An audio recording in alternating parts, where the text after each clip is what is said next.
दिल्ली विश्वविद्यालय के प्राध्यापक, अधिकारी, एनसीसी के कैडेट्स, दिल्ली विश्वविद्यालय में पढ़ने वाले छात्र छात्राएं,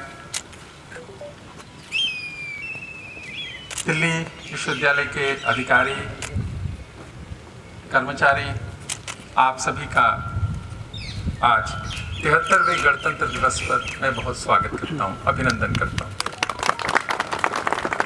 आप सभी को इसकी बहुत बहुत बधाई।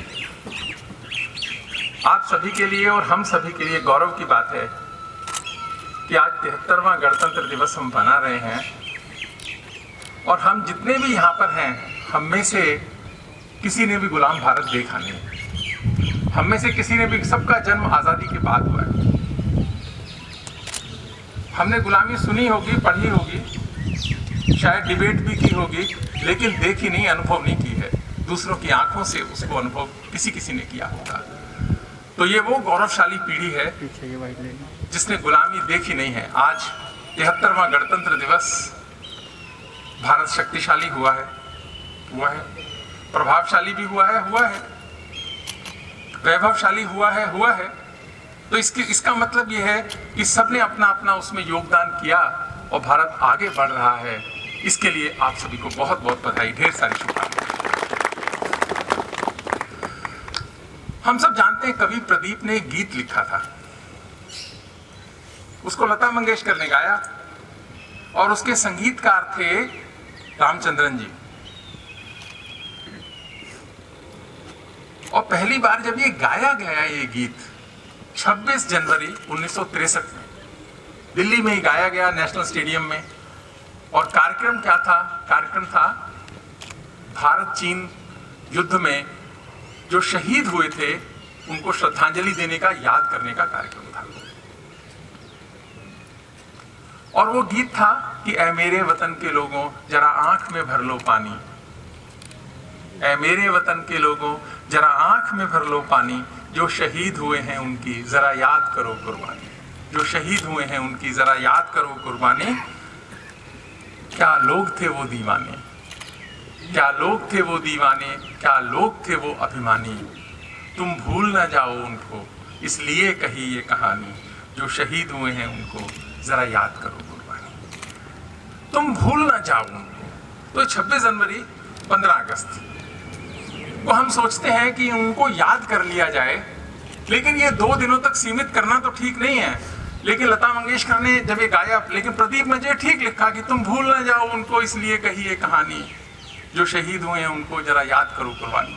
क्योंकि भारत के लोगों को भूलने की बहुत आदत है और भारत को भी भूलने की बहुत आदत है। थोड़े थोड़े दिन में सो जाता है ये देश, उसको जगाने की जरूरत पड़ती है। इसलिए 26 जनवरी के दिन और 15 अगस्त के दिन तो कम से कम हमें उन्हें याद करना चाहिए। करना तो वैसे सारे साल चाहिए, लेकिन देखो आज ये मेरे बच्चे हैं बहुत सारे, ये फेसबुक जानते हैं, फेसबुक की पीढ़ी है, ट्विटर की पीढ़ी है, इंस्टाग्राम की पीढ़ी है। बहुत अच्छे बच्चे हैं, भारत को वैभवशाली भी बना रहे हैं, क्रांतिकारी भी बना रहे हैं, अच्छा भी बनाने में योगदान कर रहे हैं। जरा इनसे पूछो कि लाला हरदयाल कौन थे और लाला लाजपत राय कौन थे? लाला हरदयाल कौन थे और लाला लाजपत राय कौन थे? बप्पा रावल कौन थे? राणा सांगा कौन थे? वासुदेव बलवंत फड़के कौन थे? एक ऐसा सर्वे हमको करना चाहिए, मैंने कई बार करने का प्रयास किया कि हरि सिंह नलवा कौन थे, तात्या टोपे कौन थे। अगर उसका परिणाम देखेंगे ना तो बहुत सारा खराब आएगा, क्योंकि इसको मालूम नहीं है। लेकिन क्या इनमें इनका कसूर है क्या? ये तो अच्छे बच्चे हैं, इनका कैसे कसूर है? अगर ये लोग नहीं जानते हैं, इसका मतलब ये हुआ हम शिक्षा से जुड़े लोगों का ये कसूर है कि ये जानते नहीं है। विश्वविद्यालयों का कसूर है कि ये जानते नहीं है, क्योंकि विश्वविद्यालयों में देश जिंदा रहे, ये बहुत बड़ी बात है। अगर हम किसी कारण से कर नहीं पाए हैं, मैं तो एक एग्जांपल देने की कोशिश कर रहा हूं कि अगर ये बहुत सारे लोग नहीं जानते हैं, इनका कसूर नहीं है, हम में से भी बहुत सारे लोग नहीं जानते हैं, क्योंकि इस पर काम नहीं हुआ। इस पे काम बहुत करने की जरूरत है। अगर उस पे काम होगा नहीं ना तो आगे बहुत सारी दिक्कत होगी। इसीलिए जो राष्ट्र प्रेम का भाव है उसको जगाना, उसको व्यक्ति के अंदर रखना कि मैं जो भी कर रहा हूं राष्ट्र के लिए कर रहा हूं। राष्ट्र प्रेम को बढ़ाने जगाने का काम है गणतंत्र दिवस। वैसे तो बहुत सारी अच्छी बात हो गई कि देश में पूरे झंडे 19 में पूरे देश में एक ही झंडे का शासन हो गया, संविधान भी मजबूत हो गया और पूरे देश में संविधान लागू हो गया। संविधान ने अपना काम बहुत अच्छे से किया है, अच्छे से बना भी और अच्छे से किया भी है। ये सब हम मानते भी हैं कि देश को एक रखना ये बहुत बड़ी जिम्मेदारी थी संविधान की, और आज 73 साल हो गए इसको लागू हुए। हम सब गर्व से कह सकते हैं 100% सफल हुआ इसमें देश को एक रखने में। बहुत बड़ी उपलब्धि है, ये बहुत बड़ी उपलब्धि है। जब इंडिया इंडिपेंडेंस बिल पर बहस हो रही थी पार्लियामेंट में, ब्रिटेन की पार्लियामेंट में, तो चर्चिल ने कहा था कि mister Attlee, you are committing a historical mistake, you want to give freedom to those who do not understand even D of democracy. इनको, भारत के लोगों को तुम डेमोक्रेसी देना चाहते हो जिनको उसका अनुभव नहीं है। बहुत सारा ब्लडशेड होगा, बहुत सारी समस्या होगी, कौन जिम्मेदार होगा? आप जिम्मेदार होंगे। तो आज हम सब गर्व से कह सकते हैं 73वां गणतंत्र दिवस और 75वां हम स्वतंत्रता दिवस का हमारा अमृत महोत्सव चल रहा है कि भारत ने चर्चिल को 100% गलत साबित किया। विश्व का सबसे बड़ा प्रभावशाली लोकतंत्र है भारत। मैं जानता हूं हम में से बहुत सारे लोग जानते होंगे कि 26 जनवरी को ही क्यों हम 26 जनवरी तय किया कि गणतंत्र लागू करेंगे। इसके पीछे की एक बहुत बड़ी घटना है कि दिसंबर 31, 1929 को कांग्रेस का लाहौर में अधिवेशन हुआ। रावी नदी के तट पे अधिवेशन हुआ। 2 दिन का अधिवेशन था, 31 दिसंबर और 1 जनवरी 1930। तो पहली बार कांग्रेस ने एक प्रस्ताव पास किया, और प्रस्ताव क्या था कि यदि अंग्रेज सरकार 26 जनवरी 1930 तक भारत को डोमिनियन स्टेटस नहीं देते हैं तो भारत अपने को पूर्णतः स्वतंत्र घोषित कर देगा। इससे पहले कभी किसी व्यक्ति ने, किसी दल ने पूर्ण स्वराज्य की मांग करी नहीं थी भारत में। 26 जनवरी को उसको लागू करने का प्रण कांग्रेस ने लिया, पूर्ण स्वराज्य का। यहां से ये 26 जनवरी का दिन निकला और तय किया गया कि 26 जनवरी को संविधान लागू हो। और मैं कई बार ये सोचता हूं कि वो रावी नदी का तट था, सर्दियां थी जैसे आज हैं, उस समय भी सर्दियां रही होंगी, लाहौर था, तो कभी लाहौर सोचता तो होगा, पूछता तो होगा कि मैंने तो आपका पूरे आंदोलन में साथ दिया, आजादी का इतना बड़ा चला, लाहौर ने पूरा साथ दिया, रावी नदी ने भी साथ दिया, उसके पानी ने भी साथ दिया। लाहौर में बोस्टन जेल में जतेंद्र नाथ दास की 63 दिन के बाद में शहादत हुई। राजगुरु भगत सिंह, सुखदेव को फांसी हुई। लाला लाजपत राय जैसे अनेक आंदोलन जो हुए और उसमें लोग शहीद हुए, लाहौर उसका साक्षी था, यानी केंद्र था हमारी सभी स्वतंत्रता के लिए चलने वाली गतिविधियों का। वो सोचता और पूछता तो होगा कि भारत के लोगों ने मुझे क्यों छोड़ दिया, मेरा क्या कसूर था, मेरा क्या कसूर था, मैंने तो आजादी का पहला प्रस्ताव दिया तुमको, सारा समय तुम्हारे साथ था, लास्ट दिन तक साथ था। तो क्या हम सभी को सोचना नहीं चाहिए, ये दिन नहीं है सोचने का कि लाहौर के हम सब कसूरवार हैं? वो सोचता तो होगा ना लाहौर, और लाहौर ही खाली क्यों सोचता होगा, रावी का पानी भी तो सोचता होगा कि मैं तो हमेशा ही साथ था, जब दूसरे नहीं थे तब भी साथ था आपके, और उसके बावजूद भी आपने मुझे छोड़ दिया, और आज मुझे याद भी नहीं करते हैं, सोचते भी नहीं है कि रावी और लाहौर पे हमारा कोई अधिकार है।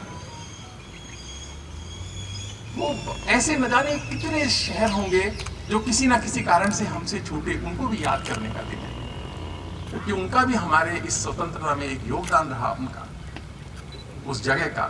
तो इसीलिए 26 जनवरी बहुत एक हमारे लिए बहुत महत्वपूर्ण दिन है, हम सबको प्रेरणा देने का दिन है, जो हमको याद रखना चाहिए। जब ये कॉन्स्टिट्यूशन लिखा जा रहा था, जो लोग लिख रहे थे वो सारे के सारे देशभक्ति के भाव से पूरी तरह से भरे हुए थे। उन्होंने सोचा ही नहीं था कि 70 साल बाद या 50 साल बाद ऐसी स्थिति आएगी कि इसकी चिंता करने की जरूरत पड़ेगी। आज देखते हैं कि अपनी चिंता करने वाले तो बहुत हो गए, देश की चिंता करने वाले कम। अगर उनको इस बात का जरा भी आभास होता, जब छूट गए तब छूट गए, आज तो हमको उसमें योगदान देना चाहिए, सोचना चाहिए कि अगर राष्ट्र की एकता के लिए कॉन्स्टिट्यूशन ने व्यवस्था दी और उसको सिद्ध भी किया, ऐसे न जाने कितने प्रश्न आपके मन में उठते होंगे, संविधान उसका उत्तर देता है, पर राष्ट्र प्रेम का उत्तर नहीं देता, उसमें मिलता नहीं है, क्योंकि उन्होंने सोचा ही नहीं था कि ऐसा भी कोई परिस्थिति का निर्माण अपने देश में हो सकता है कि इसकी चिंता करनी पड़ेगी। आप में से पता नहीं कितने लोग जानते हैं, पहला ही आर्टिकल है कॉन्स्टिट्यूशन का, फर्स्ट आर्टिकल, मैं उसको जरा रिकोट करता हूं कि name and territory of the union India that is Bharat shall be A union of states. हम में से कितने लोगों को मालूम है? हम सब देखते हैं, कारों पे लिखते हैं गवर्नमेंट ऑफ इंडिया, हिंदी में लिख देते हैं भारत सरकार, पर क्यों? नाम का तो अनुवाद नहीं होता।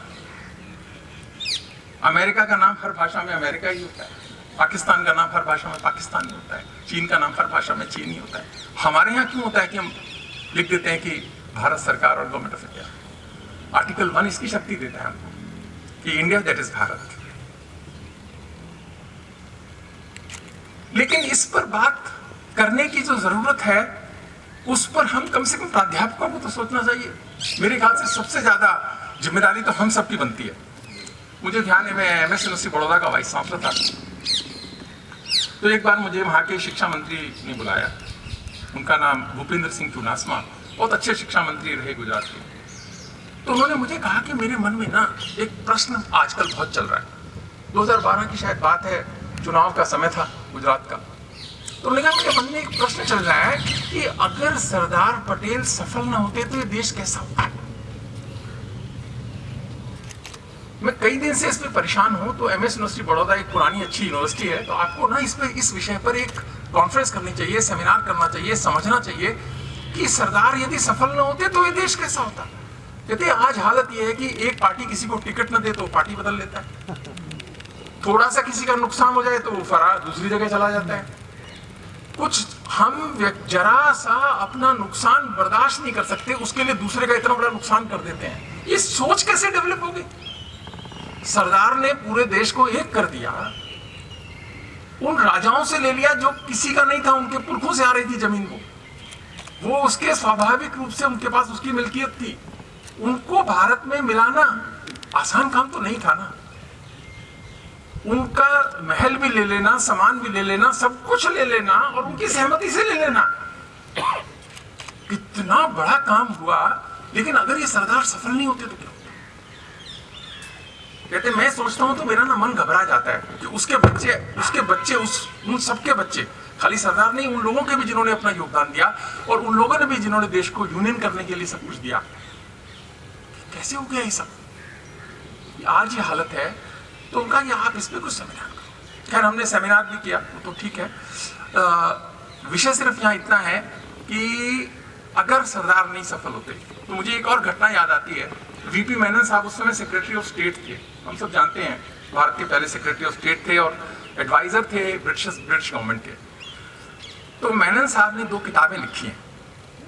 तो एक किताब जो दूसरी के प्रीफेस में लिखते हैं, कहते हैं कि आज मैंने सरदार से दिया हुआ अपना वादा पूरा किया। कि सरदार ने एक दिन मुझे बुलाया और उन्होंने कहा कि मेरे पास ना वक्त बहुत कम है और शायद समय भी नहीं, वक्त कम है और शायद आज परिस्थिति भी नहीं है, तो मेरी आपसे ना मेनन एक रिक्वेस्ट है कि ये धरती छोड़ने से पहले 2 किताबें लिख जाना,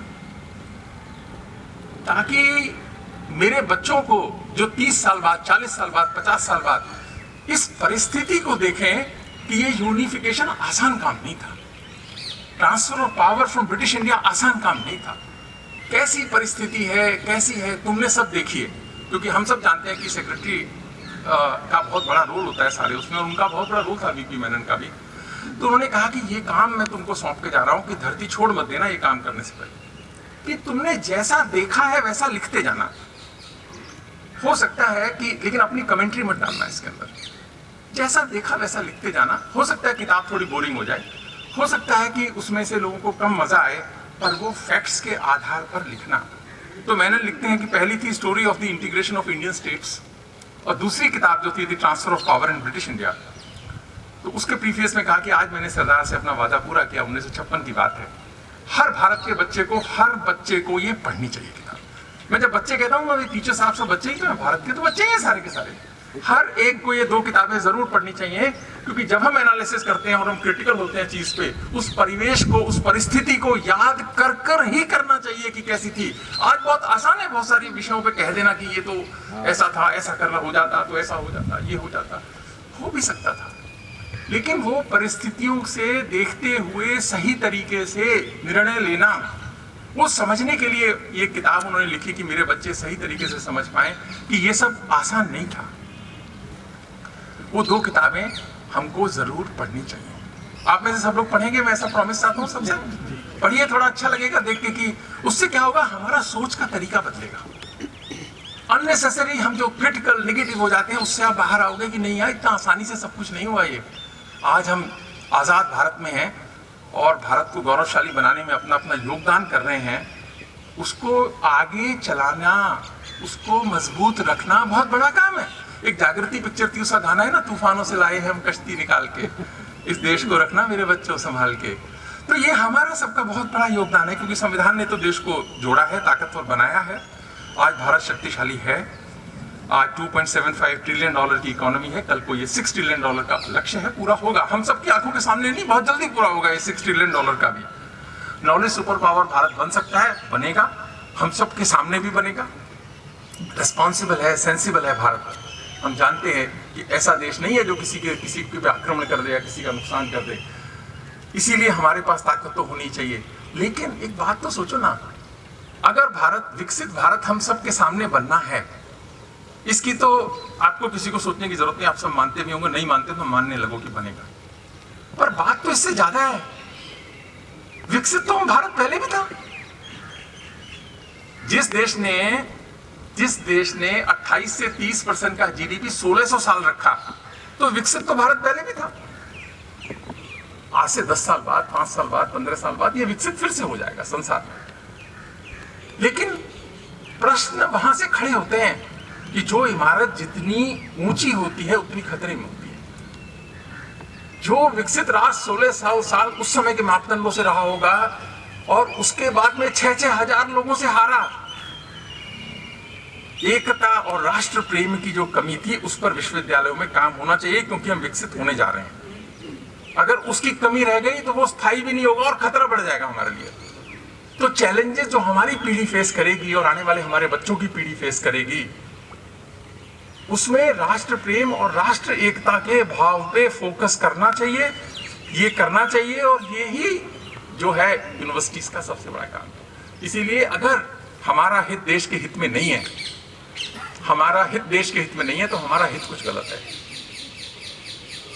ये बात का ख्याल हमको रखना चाहिए। एक बहुत अच्छी किसी ने मुझे लाइनें भेजी थी, तो मैं उनको कोट करता हूं कि वतन की सरबुलंदी में हमारा नाम हो शामिल। हम सबको अपने लिए कुछ ना कुछ तो योगदान करना चाहिए ना। वो क्या योगदान करना चाहिए कि वतन की सरबुलंदी में हमारा नाम हो शामिल, गुजरते रहना है हमको सदा ऐसे मुकामों से।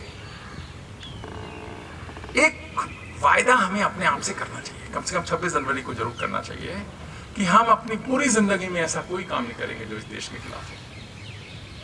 ये वादा हमको करना चाहिए। और मैं अपेक्षा करता हूं कि यहाँ जितने भी लोग हैं अपने अपने मन में ये वादा करेंगे कि हम अपनी जिंदगी में ऐसा कोई काम नहीं करेंगे जो देश के खिलाफ हो, क्योंकि ये देश तो अपनों से ही टूटा है, अपनों से धोखा खाया है। किसी ने बहुत अच्छा कहा है कि कभी कभी सोचा करता हूँ वो बेचारे चले गए, हम लोगों के जीवन में खुशियां लाने के चक्कर में चले गए। जो धरती माँ में शीश कड़ाकर सोए, हम में से कितने ऐसे उनके लिए हृदय से रोए। वो भाव का निर्माण 26 जनवरी और तिरंगा जो हमको ये कहता है। अभी बहुत अच्छा हुआ, अच्छी एक भारत की सरकार ने काम किया कि 26 दिसंबर 26 वीर बाल दिवस मनाने का निर्णय हुआ। क्यों निर्णय हुआ? क्यों किया सरकार ने? क्योंकि वो पत्थर, वो प्रेरणा के स्रोत को जगाने का काम है कि कम से कम हम याद तो करें उनको। वीर बाल दिवस सरकार ने सोचा, तो क्यों सोचा? क्या आवश्यकता थी? आज आप कहोगे इतनी पुरानी बात थी, कोई आवश्यकता नहीं थी। लेकिन गुरु गोविंद सिंह जी के 4 बच्चों का बलिदान हुआ। ये कोई छोटी बात तो नहीं थी। और अगर उसको याद करेंगे तो हमारे मन में देश के लिए कभी खराब भाव नहीं आएगा। यार वो तो छोटी छोटी बात के लिए चले गए, और हम तो इतनी छोटी सी चीज के लिए, इतनी छोटी सी चीज के लिए इतनी छोटी सोच रखते हैं। इससे बाहर आने में मदद मिलेगी। शायद इसीलिए उन्होंने किया होगा कि ये वीर बाल दिवस मनाने का निर्णय हुआ। हमको सही परिप्रेक्ष्य में चीजों को समझने की आदत डालनी चाहिए। ये तिरंगा भी हमसे ये अपेक्षा रखता है, भारत भी हमसे ये अपेक्षा रखता है। एक मेरे को अभी ध्यान आई, एक बहुत बचपन में कविता थी, याद कराया करते थे स्कूल में। अब तो मुझे मालूम नहीं कि कितनी, क्योंकि विश्वविद्यालय तो पहले ही कटे थे, स्कूल थोड़े जुड़े हुए थे। आज कितने जुड़े हैं मालूम नहीं मुझे ठीक से, लेकिन जुड़ने चाहिए। अगर राष्ट्रीय शिक्षा नीति इसको जोड़ने का काम कहती है, बात कहती है, तो हमको उसमें काम करना चाहिए, उसमें कमी नहीं निकालनी चाहिए। अपना अपना तरीके से योगदान देने की कोशिश करनी चाहिए और उसके ऑब्जेक्टिव को सीमित नहीं करना चाहिए। तो मैं आज इतने साल का हो गया हूँ, मुझे अभी भी याद है कि गुरु गोविंद सिंह जी की बात की तो उन पे वो कविता थी कि कहीं पर्वत झुके भी हैं, कहीं दरिया रुके भी हैं। किसी ने सुनी है आप में से कभी? हैं? कहीं पर्वत झुके भी हैं, कहीं दरिया रुके भी हैं, नहीं रुकती रवानी है, नहीं झुकती जवानी है। गुरु गोविंद के बच्चे धर्म ईमान के सच्चे, अगर थे उम्र के कच्चे मगर थे सिंह के बच्चे। जोरावर जोर से बोला, फतेह सिंह शोर से बोला, रखो ईटे भरो गारे, चुनो दीवार हत्यारे। निकलती सांस बोलेगी, हमारी लाश बोलेगी, यही दीवार बोलेगी, हजारों बार बोलेगी। हमारे देश की जय हो, पिता दशमेश की जय हो, हमारे पंथ की जय हो, पंथ की जय हो। ऐसे भाव का निर्माण हो। इसी कारण से शिक्षा नीति की भी जो बात है, आज का वक्त नहीं है उस पर बोलने का कोई, लेकिन फिर भी राष्ट्र प्रेम और राष्ट्र एकता के भाव को निर्माण करने का, ये काम करने का एक प्रयास है। हमको बहुत छोटे रूप में नहीं देखना चाहिए इसको, और अगर हम छोटे रूप में देख रहे हैं तो हमको अपने मन से पूछना चाहिए कि क्या इसका बड़ा रूप क्या हो सकता है, और उसको फिर इंप्लीमेंट करते हुए उसको बड़े रूप में क्या कोई फर्क नहीं पड़ता कि 3 क्रेडिट का कोर्स है कि 4 क्रेडिट का कोर्स है कि 6 क्रेडिट का कोर्स है। ये फर्क पड़ता ही नहीं इस बात से। इस बात से भी कोई फर्क नहीं पड़ता कि 172 या 76 क्रेडिट चलेगा या 196 क्रेडिट चलेगा या 600 क्रेडिट चलेगा। फर्क इस बात से पड़ता है कि हम अपने बच्चों को कैसा भारत देना चाहते हैं। 20-25 साल के बाद में यदि भारत जब मजबूत होगा, कैसे बच्चे उसको देना चाहते हैं, फर्क इस बात से पड़ता है। क्या वो देश से प्यार करते हैं, क्या देश पे लगन रखते हैं, देश के दुख में उनको दुख होता है, विश्वविद्यालय के नुकसान में नुकसान होता है, ऐसा कैसा निर्माण करना चाहते हैं, इससे फर्क पड़ता है। फर्क इस बात से बिल्कुल नहीं पड़ता कि टीचिंग लोड कम होता है क्या ज्यादा होता है, वो तो कम होगा नहीं, मैं लिख के भी दे सकता हूं और नोटिफिकेशन भी करने को तैयार है इस बात के लिए, इससे कोई फर्क नहीं पड़ने वाला। इसके लिए ये सिस्टम बना ही नहीं है। इस बात का इतनी छोटी छोटी बातों को कहना और उसके एक माहौल को खराब करना, ऐसा प्रयास हमको नहीं करना चाहिए, ऐसा कुछ होने वाला भी नहीं है। एक लार्जर पर्सपेक्टिव में हमको चीजों को देखना चाहिए, वही हम सबके हित में भी है। और अंतिम में मैं कहते हुए कि हमको शहीदों को याद करना चाहिए, हरिओम पंवार जी की कुछ पंक्तियां मुझे बहुत पसंद हैं, उनको कोट करके अपनी बात खत्म करता हूं। उन्होंने कहा कि जिनके कारण ये भारत आज़ाद दिखाई देता है, जिनके कारण ये भारत आज़ाद दिखाई देता है, अमर तिरंगा जिन बेटों की याद दिखाई देता है, जिनके कारण ये भारत आज़ाद दिखाई देता है, अमर तिरंगा जिन बेटों की याद दिखाई देता है, उनका नाम जुबा पर लो, उनका नाम जुबा पर लो तो पलकों को झपका लेना, उनकी यादों के पत्थर पर 2 आंसू टपका देना। यही 26 जनवरी की सार्थकता है। हम सबको सोचना चाहिए। आप सबको पुनः बहुत बहुत बधाई। हम सब उस गौरवशाली पीढ़ी के हिस्सा हैं जो भारत को कल विकसित राष्ट्र भी देखेंगे। उसको विकसित रखकर बनाए रखना हम सबकी जिम्मेदारी है, उसके लिए काम करेंगे। ऐसी अपेक्षा के साथ आपको पुनः बधाई देकर